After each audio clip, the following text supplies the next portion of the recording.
വെറുതെ വീട്ടിലിരുന്നപ്പോഴാണ് കേട്ടോ താഴെ റോട്ടിൽ കൂടെ ഐസ്ക്രീം വണ്ടി പോണ ശബ്ദം കിട്ടത്. പിന്നെ ഞാനൊന്നും നോക്കിയില്ല, നേരെ പോയി അപ്പൻ്റെ കുടുക്കി എടുത്ത് അങ്ങ് പൊട്ടിച്ചു. ആദ്യം ഇച്ചിരി വരാൻ പാടാണെങ്കിലും തന്ത്രപരമായിട്ട് ഞാൻ ആ പൈസ കയ്യിലാക്കി. എന്നെ പേടിച്ച് ചാച്ച എപ്പോഴും 2ഉം 3ഉം നോട്ടുകളായിട്ട് ചുരുട്ടിയാണ് ഇടാറുള്ളത്, ഞാൻ എടുക്കാണ്ടിരിക്കാൻ വേണ്ടി. പൈസ കിട്ടിയ ആവേശത്തിൽ എനിക്ക് 20 രൂപയുടെ ആവശ്യം ഉണ്ടായുള്ളൂ. അതുകൊണ്ട് ബാക്കി 20 രൂപ ഞാൻ എടുത്തങ്ങ് എറിഞ്ഞു. പിന്നെയാണ് ഞാൻ ഓർത്തത് എറിയാൻ അങ്ങനെ പാടില്ലല്ലോ എന്ന്. അങ്ങനെ നീണ്ട കാത്തിരിപ്പിന് ശേഷം മാംഗോ ബാർ വാങ്ങിക്കാൻ പോയി എനിക്ക് പൈനാപ്പിൾ ഐസാണ് കേട്ടോ കിട്ടിയത്.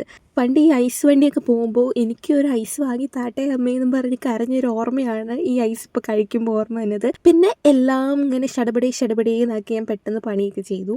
അതിനൊക്കെ ശേഷം ഒരു സെൽഫ് കെയർ ഡേ ആക്കിയാലോ എന്ന് ഞാൻ ഇങ്ങനെ തീരുമാനിച്ചു. കഴിഞ്ഞ വീഡിയോയിൽ ഞാൻ പറഞ്ഞിട്ടുണ്ടായിരുന്നു എനിക്ക് 2-3 ദിവസമായിട്ട് നല്ല തലവേദനയുണ്ട്, അതേപോലെ തന്നെ എനിക്ക് ഉറങ്ങാൻ പറ്റുന്നില്ല. തൈറോയ്ഡ് ഉള്ളവർക്ക് മനസ്സിലാവുമായിരിക്കും. ഞാൻ 2 ദിവസം തൈറോയിഡിൻ്റെ ഗുളിക സ്കിപ്പ് ചെയ്തു. അപ്പോൾ എനിക്ക് അതിന് ശേഷമാണ് ഇങ്ങനെ ഉറക്കക്കുറവൊക്കെ വന്നത്. ഞാൻ ഒരു ഫേസ് പാക്ക് ഇട്ടതിന് ശേഷം നല്ല എണ്ണ വെച്ചിട്ട് തലയിൽ ഒരു ഹെയർ മസാജും കൂടെ കൊടുത്തു. കുറച്ച് നേരം കൈ വെച്ച് ഇങ്ങനെ മസാജ് ചെയ്തിട്ട് ഹെയർ മസാജ് ചെയ്യുന്ന സാധനം കൊണ്ട് മസാജ് ചെയ്തു. അപ്പോൾ ഓക്കെ, ബൈ.